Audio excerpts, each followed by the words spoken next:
పరమం చెప్పి భద్రత చివరి ఏమన్నాడు?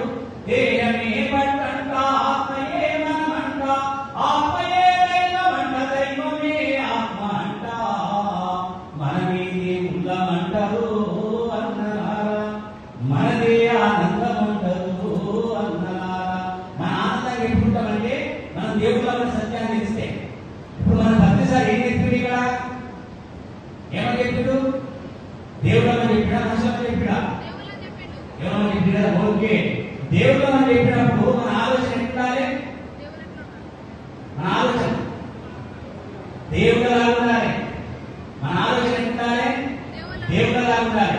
మనం మాట్లాడితే మాట్లాడాలి, దేవుళ్ళ ఎట్లా మాట్లాడాలి. మనం పని చేసి ఎట్లా చేయాలి?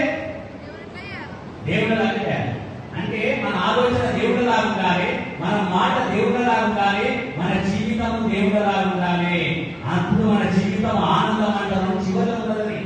మనుషుల శరీరంలో ఉన్న మనమంతా మనుషులాగానే మాట్లాడితే ఎట్లుంటది జీవితము? దేవుళ్ళ ఉండదు.